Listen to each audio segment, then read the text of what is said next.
Song Yadong, Guilly's Davidson Figueiredo, UFC Macau. We're going to review not the whole card, but mainly just the main card.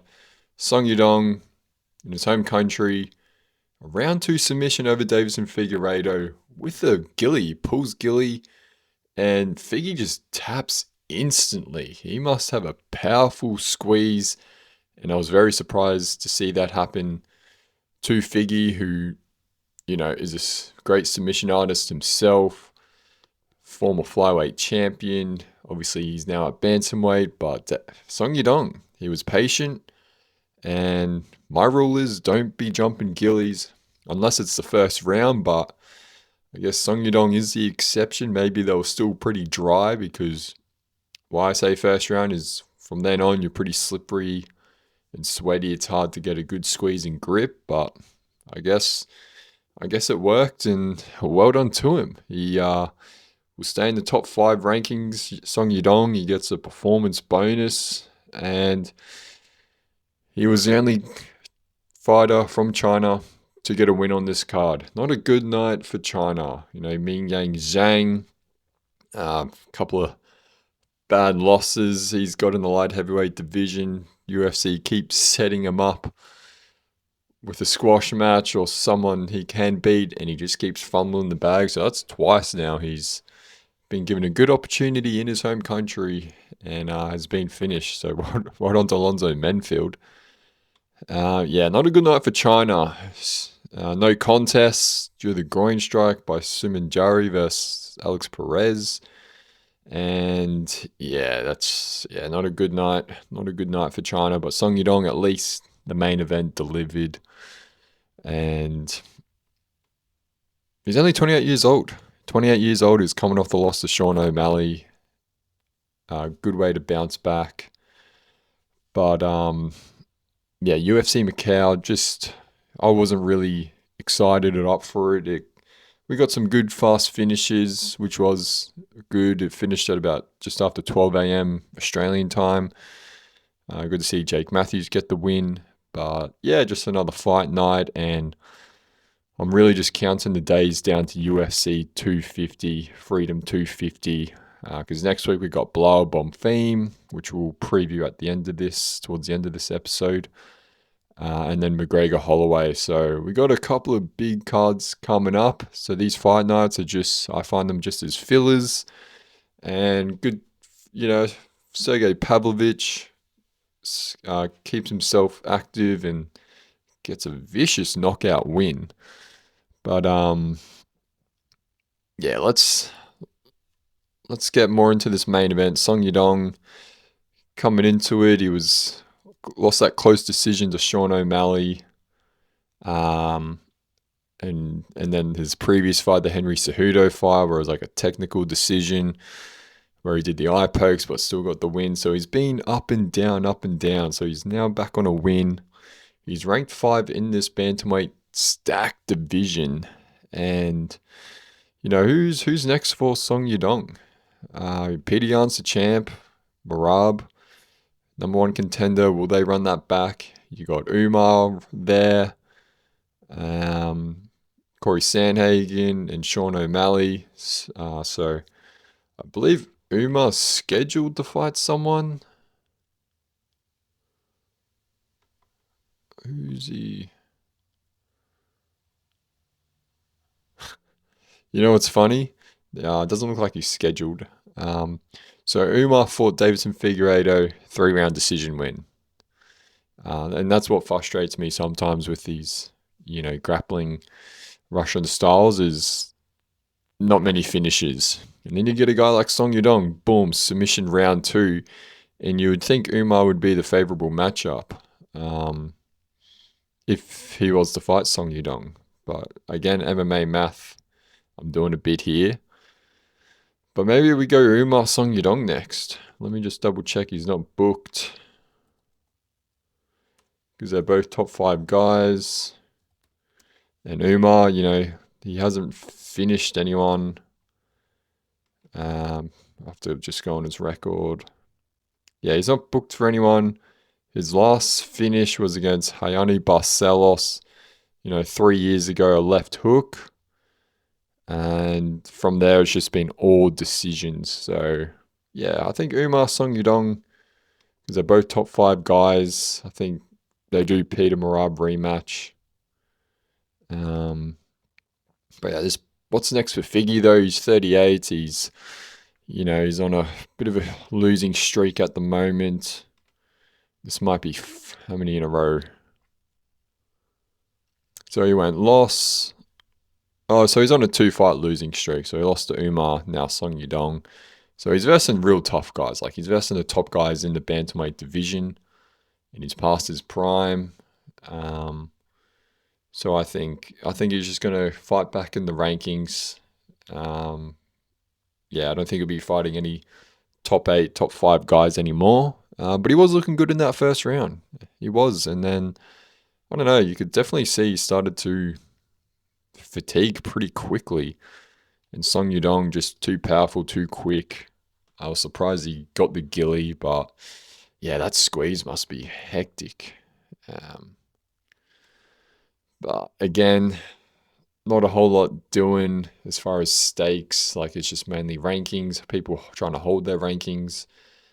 This card, I wasn't really hyped for it. And, I'm reviewing it now because that's what I do, but it didn't really make me feel any certain way. But what maybe did feel a bit was Alonzo Menfield just going out there and absolutely getting into a firefight and knocking out Ming Yang Zhang. What a performance by Alonzo. This is what heavyweights and light heavyweights need to do. Just like what Sergey did. You don't need to go in there, doing all this technical, pretty striking and this and that. You guys got the power. You just got to go in there and throw a couple of nukes. And because if one of them connects, you're going to win. And that's what Alonzo did. He just put the head down and just did some calculated chaos and just threw nukes at Min Yang Zhang, who, doesn't get out of the first round and is reckless himself.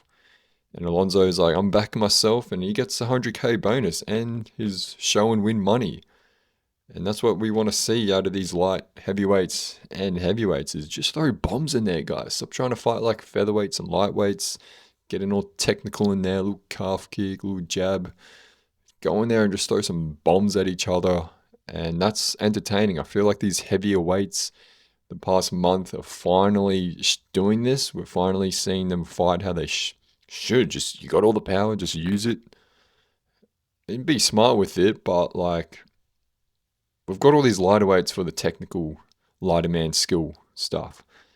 Get in there and just start throwing bombs, and you're going to get bonuses. And that's what Menfield did. He's back in the win column. Like, he's got wins over Umar Sy, Min Yang Zhang. So he's going to hold his light heavyweight ranking. Min Yang Zhang has fumbled his opportunities that the UFC has given him on a silver platter. Just fumbled, man. But, it's had 2 fights in China now, and one was a main event, this now a co-main. It's been finished in both. Hey, at least he's going in there and being in entertaining fights. At least he's not boring, to say the least. Sergey Pavlovich, Taliesin Teixeira.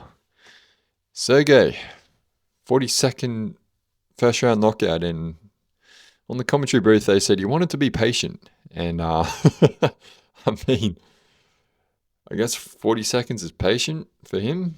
Man, he just absolutely rocks the dome of Taliesin. Sends that 6'7" bloke chopped in half. Good stoppage. He got up straight after the ref stepped in, but the shots that were landing, he rocked him pretty hard against the cage, and he was actually falling afterwards. So he got knocked out and then came back too. So good stoppage there. You could have let it go and he would have just come with damage, but he got 50-pieced. And yeah, Sergey, man, like being the shorter guy, more powerful. I think trying to close the reach of a guy like Taliesin is very hard, and he did it with ease. And he's now on a 3-fight win streak after that Alexander Volkov loss. He's gone decision win against Rosenstrike and WCA. and now a knockout against Taliesin Teixeira. So he's holding his own in this cluster of a heavyweight division where, we've got an interim belt at UFC White House and Aspinall still injured, waiting for his return. So he's pretty much just got to wait on the sidelines. Maybe he fights a guy like Curtis Blades. I believe they've probably already fought. I feel like a lot of these heavyweights have all fought each other. It's pretty stagnant. Yeah, he's already beaten Curtis Blades, but that was 3 years ago. Maybe they run that back. But yeah, Sergey, he's an entertaining fighter. Taliesin, yeah, he's 10-2 now. His only win in the UFC is against Tai Tuivasa, and as we know, he won his debut against Justin Tuffer. So he's undefeated against the ANZ region. I think he just needs to fight these ANZ, Australian, New Zealand fighters because, man, our heavyweight guys are pretty bad, not doing too well. So he's 2-2 in the UFC, knocked out by Sergey and Derek Lewis. But he's only young. UFC will keep having him. At least he's been in 3 entertaining fights. The fourth of Tuivasa was definitely one to forget. And then Kai Sakura gets the squash match against Cameron Smotherman. He moves up from flyweight to bantamweight. And yeah, the left hook of doom. Smotherman coming off that viral weigh-in where he just fainted afterwards. I feel like Kai Sakura was celebrating a bit too hard for this. I felt like, dude, this was like just a layup for you. Yes, and you're a champ somewhere else. You come to the UFC and you get a title shot against Pantoja. You get rear naked choked. You get gillied by Tim Elliott, and then you finally, then you get an unranked bantamweight Cameron Smotherman and finish him as you should. Probably a bit of a relief for him because it's been 3 years since he's won a fight. But yeah, I think it looks a lot better at this weight class. I think he was just cutting way too much. So yeah, he was the rising champ. Yeah, but I wasn't surprised. I wasn't really that impressed. I think he did what he should have done against a guy like Cameron Smotherman, who's, after that feint at the weight cut, it's like, damn. And then Jake Matthews' decision win against Carlston Harris. Yeah, happy for the Aussie, but I felt like he should have got the finish in there. Played a bit too safe. I guess Carlston is a tough guy, but I felt like, his coaches were trying to get him to get the finish. But I think he just wanted to get that win after, his previous fights haven't gone his way. Coming off that loss to Neil Magny where he got he had the choke in, and then the ref stopped it, and they continued it, and then got Darst himself. So I think he just wanted to get back in that win column.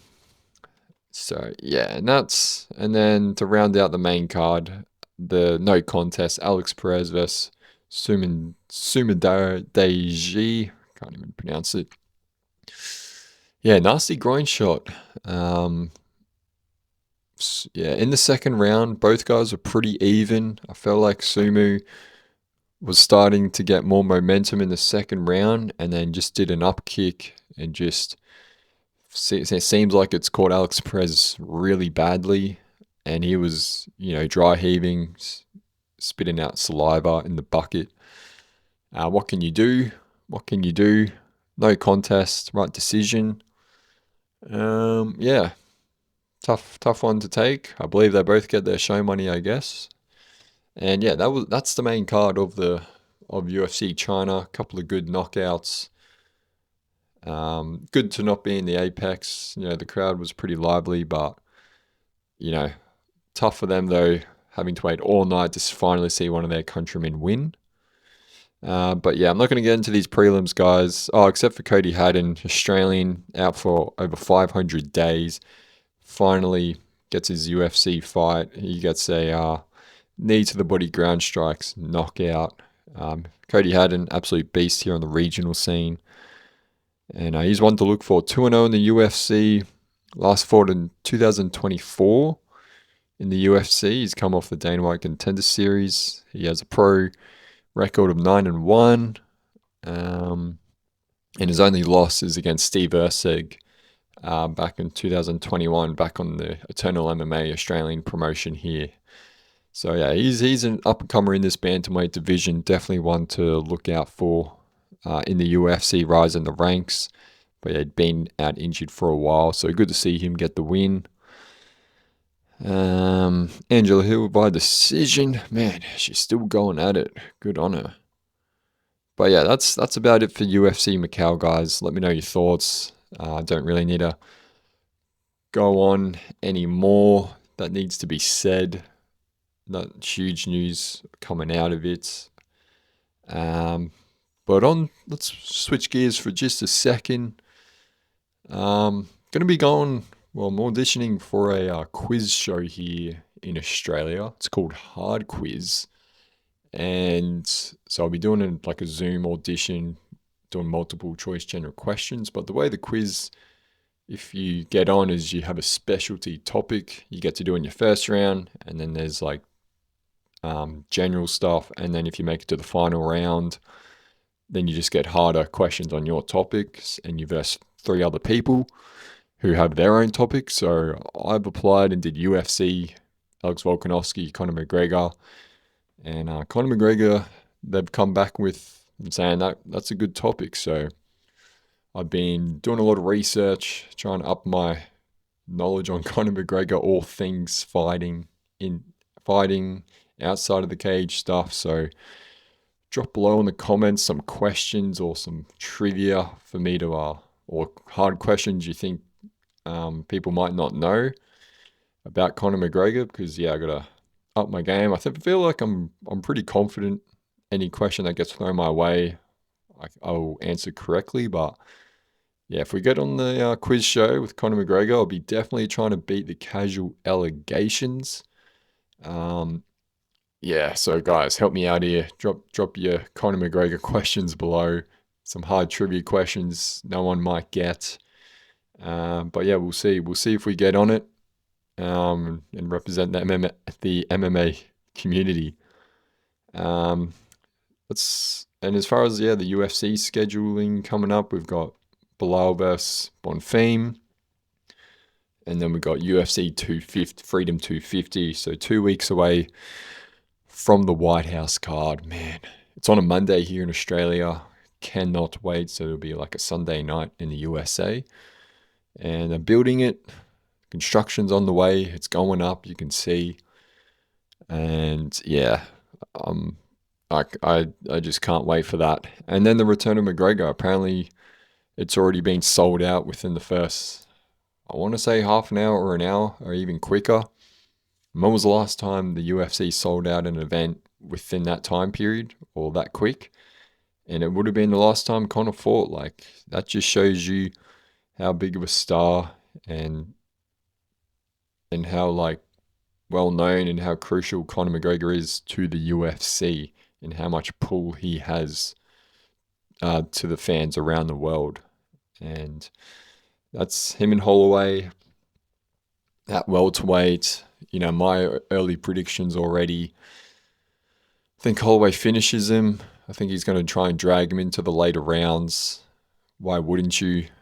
Yeah, but Conor McGregor, man, those first 2 rounds, if he gets a left hand on you, damn. And we've seen Holloway, he's been knocked out pretty viciously by Topuria. And I don't think he's ever fought at welterweight before. Obviously, he is a taller guy than McGregor. And he will like not having to cut so much weight. And he's been the more active guy. But, man, McGregor, that first round and that left hand, if he does his little, jab, jab, jab, boom, left hand down the middle, bro, I think it's lights out for Holloway. But at the moment, I'm sticking with Holloway getting like a round 3 or 4 TKO. McGregor just, gassing out like he's done with Poirier in the second fight, Nate Diaz in the first fight. Just gets a little bit reckless. That speed tends to go away. And he's too heavy on the feet. I think he would be getting kicked the shit out of, because he still hasn't returned since the leg break. So how's that going to hold up? How's his confidence going to be? Um, so yeah, and if we look at some rankings updates, yeah, nothing huge. UFC going to Belgrade, which is Serbia. Uros Medic versus Daniel Rodriguez. I love that fight, man. I was almost wanting to book flights to Belgrade because that's going to be wild. Like, I've watched YouTube videos of some Serbian soccer, and it's crazy, man. I'd love to go to one. Like, there were some wild people there, and that UFC crowd is going to be just wild. Yeah. Um, but yeah, rankings wise, yeah, not a whole lot doing. Not a whole lot doing. So yeah, this is pretty much just a filler period. I feel like the next week until we get the UFC Freedom White House, and then a couple more filler weeks, and then we get to International Fight Week with the return of Conor McGregor. But to round this off, let's quickly preview this weekend's Apex Fight Night. Bilal Muhammad versus Gabriel Bonfim. Bilal ranked... Is he ranked number 6? Where's he at? He's ranked number 5 and Bonfim number 11. So, yeah. So, Bilal coming off that loss. I believe it was to Ian Gary. Yeah, coming off the decision loss to Ian Gary. So, he's on back-to-back losses. I think this is a good matchup for him to get back in the win column. Bonfim, I feel like he's been winning. He's been winning. He's 6-1 in the UFC. And he's come off the win over Randy Brown, where you got that vicious knee up the middle in the clinch. So this is a good welterweight matchup to see whether, Bilal still has it, maintain his ranking, or Bonfim, the younger guy coming up looking to rise the ranks. I think, Bilal's good with his wrestling, man, but I feel like he's, on a bit of a decline now, and I think Gabriel can get, Bilal's hard to knock out. Like, JDM couldn't knock him out last time. I don't think Bilal's even been knocked out before. Oh no, he has. Who did he get knocked out by? Oh, Vicente Luque in the first round. So it's been 10 years since Bilal's been knocked out, and I think that's Bonfim's part of the victory. Yeah, so I think just the wrestling of Bilal, whether he can do it against a taller guy, Bonfim, he will be looking for that decision win as usual. But I'm going Bonfim knockout, man. I think it's Bonfim's time. He's getting better each fight. Bilal's pressure will be hard in the first couple, and Bonfim might gas. But I'm just going to have to go with Bonfim on that one. And then co-main, Brandon Allen versus Edmund Shabazian. I like this fight. I very much do. I think Brandon Allen wins, probably submits Edmund or finishes him. Edmund's, he's been going good. I believe he's coming off a good win. If we just look, yeah, you've TKO'd Andre Muniz. He's on a 3-fight win streak himself, Edmund. Brandon Allen, he's been training with Hamzat. He's been in camp with Hamzat for his fight against Strickland.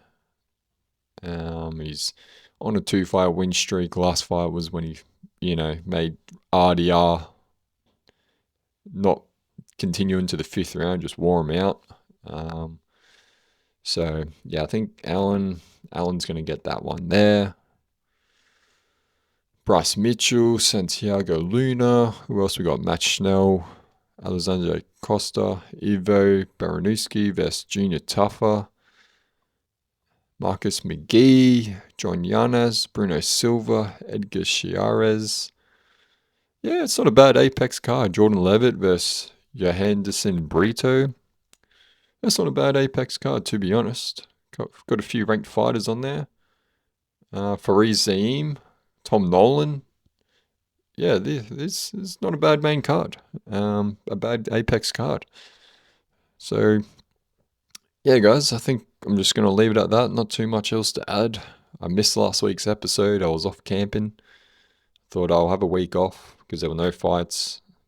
But yeah, drop some McGregor comments, McGregor trivia questions below, and let me know your thoughts about the fights that just happened.